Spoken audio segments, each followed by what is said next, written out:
Good evening. Just weeks after a man fell to his death from a balcony in Holborn, we've been contacted by a resident worried about safety in another block of flats in Islington. St Catherine's House is managed by the same housing association, and people living there have shown us worrying examples of disrepair, including wobbling railings and cracks in concrete pillars. To make matters worse, tenants say their safety concerns are being ignored. One resident who's lived there for nearly 4 decades said the problems are obvious, but year after year, nothing gets fixed. Here's our correspondent, Simon Harris. To the casual observer, St Catherine's House in Islington needs more than a little TLC. The steel cladding around columns which support the balconies has split and shows signs of corrosion.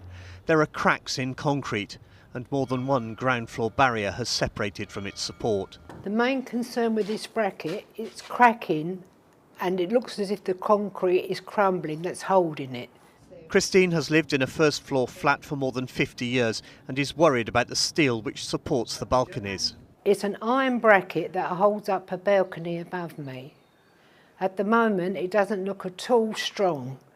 Michael, who doesn't want us to show his face, is another long-time resident. You're looking at decay, you're looking at metal fatigue, you're looking at rust, you're looking at crumbling infrastructure on the staircase. It's obvious to see with your own eyes. St Catherine's House is owned by Islington and Shoreditch Housing Association, the same organisation which manages Holland and Thurston dwellings in Holborn. That's where 23-year-old Josh Robbins fell to his death in January when a 5th floor balcony gave way. Shortly after Josh's death, the balconies at the block in Holborn were reinforced with scaffolding. The same thing has now been done here. In a statement, Islington and Shoreditch Housing Association told us, at St Catherine's House concerns were raised and scaffolding was installed as a precaution. We have identified the required works and are now appointing a contractor to complete them. This predates the tragic event at Thurston dwellings. But that's disputed by residents who say the contractors arrived last month after Josh's fall. About 2 days after, they came and put scaffolding around the balcony. Couldn't make out why they was here. And when the workmen did explain to us it's a safety measure because someone has had an accident and fell over a balcony. Michael, a property developer, said he first raised concerns about the building 4 years ago. There should be preemptive inspections every 10 years to ascertain the problem of the buildings. And there's an old saying, a stitch in time saves 9. So every 10 years, they should come and examine the building, see what needs to be done, and you should do preemptive maintenance. What response have you had from Islington and Shoreditch Housing Association? No response at all, despite the fact that I've notified them on numerous occasions. Islington and Shoreditch Housing Association told us it operates a planned repairs and maintenance programme, and resident safety is its highest priority. Simon Harris, ITV News, Islington. Former Sinn Féin President Gerry Adams wore a bulletproof vest to the High Court today as 3 men began legal action over IRA bomb attacks. 2 of the victims were injured in London and allege he was both responsible and complicit. Adams has always strongly denied being part of a paramilitary organisation. Well, Kath O'Patter is at the High Court for us. And Kath, this is really a very significant moment for Gerry Adams, isn't it? It really is, Charlene. In fact, some people are calling it historic. The reason being is that Gerry Adams has never set foot in an English court before. But today, here he was at the Royal Courts of Justice in central London. He arrived via car. People who saw him go in say he was wearing some sort of bulletproof vest. And in fact, if we take a look at this picture on screen, you can see the outline of said vest on Gerry Adams's shoulders. Now, the reason he was here today, like he said, was because of 3 IRA bombings, one of which was the car bomb in 1973 outside the Old Bailey. The car bomb which killed 1 person and injured more than 200 people. Another was the 1996 bombings at the London Docklands. Again, hundreds injured and 2 people killed. The claimants in this case are all people who were injured in each of these bombings. They want recognition and compensation, specifically compensation to the tune of £1 Great British pound. Now, £1, as you say, is a very specific amount, isn't it, Kath? Is there a reason why they're doing that? It really is, Charlene. In fact, it's also a very small amount, and that's because for the claimants, it's not about the money. They believe that Gerry Adams is personally liable, personally responsible for what happened to them, and they want the courts and history to recognise that. Now, like you said earlier, Gerry Adams, former leader of Sinn Féin, the party widely associated with being the mouthpiece for the IRA during the Troubles, has always denied any involvement with this group, and therefore, by extension, these bombings. In the end, however, in this case, it's down to a judge who will ultimately decide whether or not Gerry Adams was indeed involved. Thanks very much, Kath. A 94-year-old man has died after being knocked over by a van in Hackney. Ismail Biham died in hospital more than a week after being struck in Upper Clapton. The van driver stopped at the scene and police are urging witnesses to contact them. A man who left traces of blood in a church after smashing a stained glass window has been fined more than £11,000. Craig Knight from Waltham Forest broke into St Anne's Church in Kew while drunk. 2 brass candlesticks were taken and Knight opened a box containing ashes. And as measles cases rise, the London Assembly has discussed how councils can increase vaccination programmes and improve communication about the MMR jab with parents. There are now 127 confirmed cases in London, most in Enfield and some in Haringey. Now, head teachers at all secondary schools in Surrey have joined forces to urge parents of primary school-aged children not to give them smartphones. In fact, not until kids are 14. The move means Surrey's the first county in England to make the suggestion. The schools say it's to protect pupils from things like pornography, extreme ideology and cyberbullying. This is on the same day that MPs were debating the issue but rejected a blanket ban for under-16s. Well, with us now is Barbara Mayer, who's head teacher principal at Three Rivers Academy in Epsom. Thank you so much for joining us. Now, you wrote this letter on behalf of Surrey schools. Why? So the impact of smartphones and the harm they cause is something that we as Surrey secondary school head teachers see every day, have to manage and navigate every day.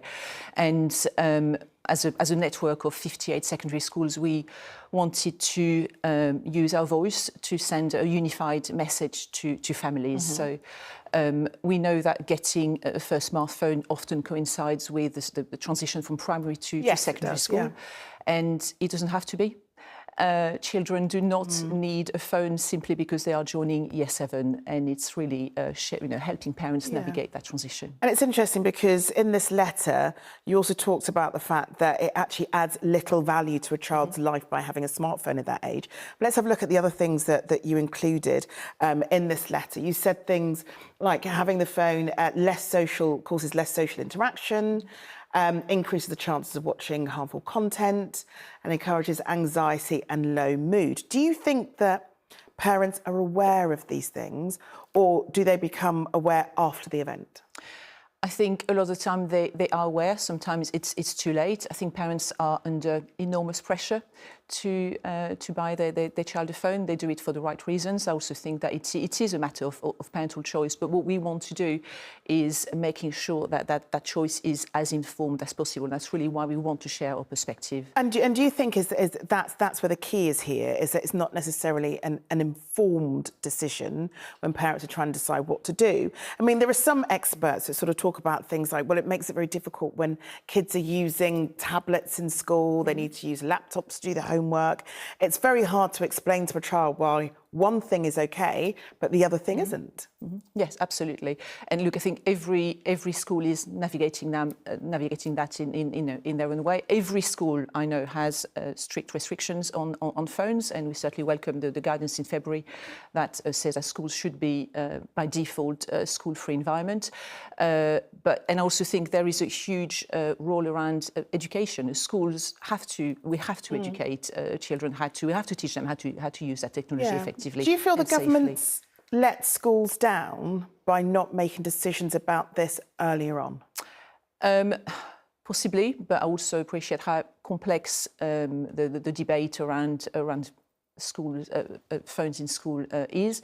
I think the guidance is a step in the right direction. It's not statutory, which I think is possibly a concern. But I think things are slowly but surely moving in the right direction. What we are also seeing is a slight shift in parental perceptions and a real desire, I think, to tackle the issue. Are they happy about this on the whole? I think so. Yeah. All right, Barbara, thanks very much. Thank you. OK, still to come in the programme. Look, it's my granddad there. Look. Hello. It's for ITV. Give it away. The family implements taking a Chelsea footballer back to the classroom and... Please look after this bear. How the awards kept coming on a big night in the theatre for London's favourite bear. But first, more than 40 businesses are either still closed or not yet back to normal after a burst water main caused huge flooding in Islington. One trader told us he won't reopen for weeks, while another is struggling to take payments after the internet was cut off. Caledonian Road fully reopened today after Thames Water fixed the problem, which began nearly 2 weeks ago. Residents were affected as well, including a woman who's lived there for 50 years but fears she may never return. Here's Rags Martel. When the water came, can't do anything. There was nothing they could do. No. At the 1010 chicken shop, they watched as the basement flooded completely. All the water is pushed to this side, 2 weeks on, they're still counting the cost. This freezer thing is gone. Yeah, this machine, 2 machine, this canny penny machine, 2, and this one as well. We opened just recently, a brand new shop. You can see that, brand new shop. And how much damage is there? Oh, it's more than 50. More than 50,000. 50k? Yeah. This is the bigger damage here. Their basement is now dry, but returning to business is still a long way away. They say 8 weeks from 8 weeks. More than 40 businesses on the Caledonian Road were affected by the burst water pipe, and inside every shop, So it's still very much closed. there's damage and losses. How does it feel to see everything like this? I don't want to stay here. You don't like being here? Yeah. I just wait outside. This is how the inundated shop looked like on the day. Still now we don't have electricity. We can't work in this condition. Do you know how much you think you've lost? I can say like 40 or 50k, all or from the basement in here. The water also flooded houses on nearby roads. These were some of the worst affected residential homes, but we can't speak to anyone here because everyone has been moved out. Alice Durant is 85. She was carried to safety by firefighters. She's been rehoused nearby for 3 months. You were there for how many years? About 55 years. You were there in that place for 55 years? Yes. Wow. And you don't think you're going to go back to your old I don't home? know. I'm going to wait till, 3 months is up and see what happens. We partly open. The Nisa supermarket managed to reopen 3 days ago, but without internet, they can't take card payments. The business was affected here, and this road was 41 businesses. And I could only see 5 or 6 electricians working at the time. So are they doing proper job? Are they doing enough? Thames Water 100% should take all the blame. They should get their act together. They should really support the businesses. This haggling still over insurance. Do you fear it's going to happen again? Oh, 100%. If not on Cali Road, somewhere very near. Thames Water again apologised, saying our customer and community teams are continuing to provide support locally. The roadworks repairing the burst pipe ended this morning, and by this afternoon, the road had reopened. But many businesses here remain closed. Rags Martel, ITV News, Islington. Chelsea's Levi Colwill is winning new fans, not on the pitch this time, but in schools, by getting more children reading. The player is helping primary schools get access to over 1,000 ebooks to improve literacy and learning. Only a fifth of kids read every day, but Levi is spending his own money to turn that around, as Joe Koshad reports. Levi Colwill may be better known for one of the greatest goal line clearances ever. But the England defender wants to be remembered for tackling something greater, the dwindling number of children reading books for fun. Being injured for the last 7 months, I've had to look at life a lot different because, everything stopped I couldn't play, and I had to try and do something to keep my mind going and to make me feel like I'm making a difference. I've been on this grass how many times there? I've been in this building playing football here. It's just, this is me, this is how I grew up, this is such a big part of me and my life and who I am now. And Levi wanted to launch his campaign here at St Mary's Primary, a school attended by many members of his family. So my nan lived in this house in the corner here, like the bottom bit. It's where he spent most of his childhood with a football at his feet. And then my mum used to shout to us from where I showed you my nan's was, Levi! And you tell by the tone if you're in the wrong. Look, that's my granddad there, look. Hello. It's for ITV. Give it away. It was his family who emphasised the importance of his education, which is why Levi now wants to fund free access to a digital library of books for every primary pupil in the UK for the next year. If you look at children now, they've changed so much. They're rather on iPads, watching YouTube Kids, things like that. And this is more modernised, and it'll be easier to pick up an iPad and read than picking up a book. I think, my word means a lot to me, and I will stick by that and try and influence and help as many schools and children as possible. Figures from the National Literacy Trust found only 1 in 5 children read daily, and just 1 in 3 say they like reading in their spare time, the lowest level in 20 years. The drop in enjoyment most stark amongst boys. The opportunity for us to have an app that looks at storytelling opens up doors to children that they potentially wouldn't get anywhere else. We know that our parent community potentially wouldn't be able to afford that, so having someone step in and being able to support us on that journey is fantastic. How much it costs him depends on just how many of the 16,000 primary schools in the UK sign up. But Levi says if it helps more children get lost in a good book, it's a goal well worth letting in. Joe Caution, ITV News. Okay. Now, after charming us in Barbie and wowing us in The Fall Guy, Ryan Gosling blasts into space for his latest film, Project Hail Mary. This time, he plays a scientist trying to save humanity. We'll be on the red carpet in just a moment, but first, here's a taster of the film. Please state your name. Ryan Grace. I just woke up from a coma. I'm several light years from my apartment, and I'm not an astronaut. I'm not an astronaut. I'm not an astronaut. If you don't go, you die. We're the rest of us. If we do nothing, everything on this planet will go extinct. You'll find a solution. You are my solution. I put the not an astronaut. I've never done anything. I've never done a spacewalk. I can't even moonwalk. Oh, the drama. Well, Sally's live in Leicester Square for us tonight with a couple of the stars. Hey, Sal. I am. Look at me. I'm with my old friend Ryan again. Hello. Ryan remembers very well meeting me, don't you, at the premiere to Fall Guys? Say yes. Yes. Oh my God, yes. Sally. So good, wasn't it? I mean, oh my God. Moment. Still talking Nice about weather at that day. It was nice weather. The weather was so It's good. not going to be good till Wednesday, you're saying? Yes, and listen, thank you for this. I Right? really appreciate Yeah, it. it won't be good till Wednesday, apparently, but... Oh, my microphone cable's just fallen. Hang on. until then. We've got some technical issues. Right, let me fix this. There we go. We're back in. Did you have this problem in space? Technical issues? It was all problems in space. Yes. Give us a little brief outline of this film. It has had rave reviews. E.T. for grown-ups. Congratulations, both of you. Tell us a little outline and the roles you play. I play a middle school teacher named Rylan Grace, who wakes up in space and realizes that the fate of the world is in his hands. And Sandra plays... the genius behind it all. I play Eva Stratt, who's trying to put him in the right direction so he can fulfill all the tasks that are on the way. That's all I do. Okay.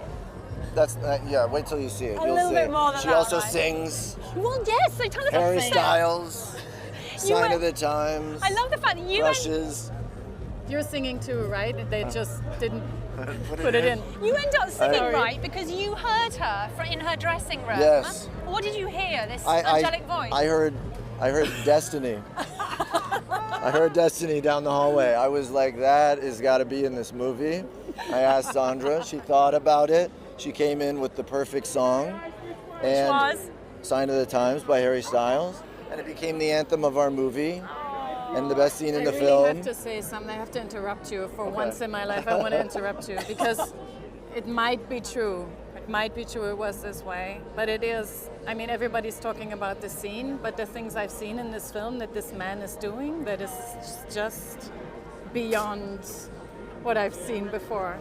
He's carrying this film 100%. So we can talk about singing and all of that stuff, but it's like nothing compared to this. So that's Can what I get I'm a copy of this when you're done? Yeah, well, we I can have a copy? make sure that happens. And what lovely words to be told, because basically you're acting a lot of this on your own with a puppet. And I mean, a puppeteer. A puppeteer. James Ortiz, who was the puppeteer, who was Rocky. Yes. So and there's no green screens or anything. You've gone original, haven't you? Yes, we went full practical effects and no green screen, which sounds crazy, but I guess that's true. It was, I think it's the magic, part of the magic and the sort of secret sauce of the film, you know. It was very difficult, but so is the relationship in the film. It's all hard-earned, and so we just, I felt like the process of filming the movie was mirroring the actual story itself. Well, listen, I've got 10 seconds left. Okay. Would you ever want to go into space for real? Oh, God, no. No, would you? Me neither. Put off for life, but an amazing film. It comes out. You don't have to. You can see Project Hail Mary. Well, there we go. And then you can go into space, and then you can do it safely from home. And here's the weather.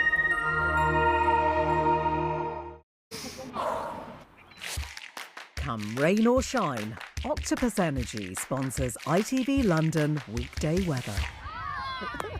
Hello again. I hope you had a lovely start to the week. Look at these little frogs. Don't get too many frog photos, so rather nice to have. What do we got tomorrow? Okay, it is going to be pretty cloudy again, but hopefully there'll be some brighter spells than some of you got today, although here in London we got a bit of sunshine. And then for Wednesday we might get a bit more in the way of sunshine. For Thursday and Friday it becomes a bit unsettled. There's some blustery conditions out there, and there'll be some rain from time to time. Also briefly from Friday it gets a little bit cooler too. The detail, which I hope you can hear with all the racket here. So for the rest of tonight, again, a mix, clear spells, cloud, mostly dry, although not entirely for everyone.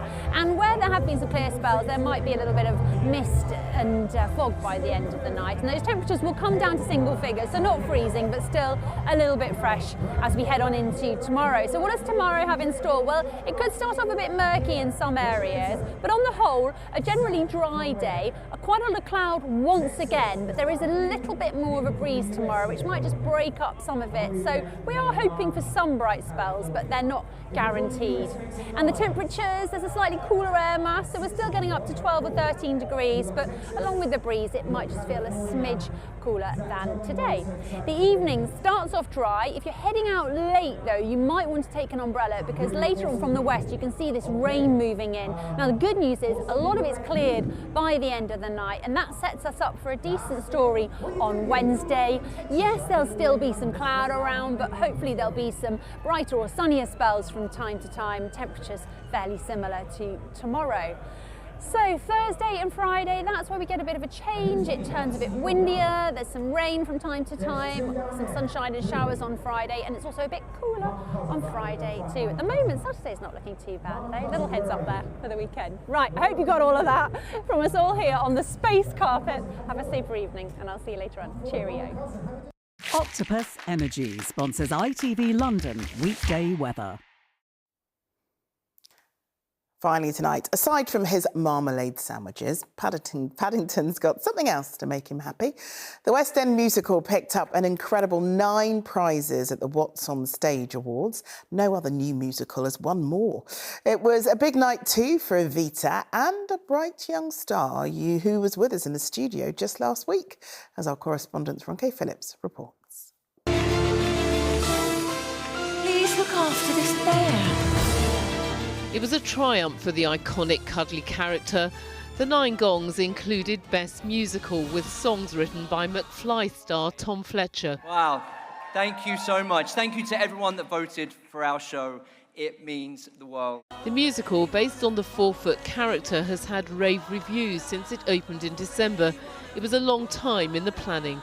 We've been working on Paddington for over 5 years now, workshopping it, developing it, and we always hoped that audiences would love it, but to have 9 awards voted for by the public, to know that they've really taken Paddington into their hearts, means the world to us. 10-year-old Darcy Tewson was ecstatic when he won the part of young Thomas in The Land of the Living at the National Theatre. And last week, live on ITV London, he was asked if he had an acceptance speech ready if he won the Best Child Performance Award. Well, very quick. Yes, I did. Ah, Darcy. The child actor said he was thrilled with his gong. The Theatre Awards ceremony also saw Evita star Rachel Zegler win the Best Performer gong. He has come to open the Purple Testament of bleeding war! Richard II actor Jonathan Bailey took the Best Performer in a Play. The Great Gatsby had only one win, with Amber Davis taking the Best Supporting Performer in a Musical. I didn't think I was going to win, so I hadn't prepared any kind of speech, so I just had to, you know, freeball it. I think it went quite well.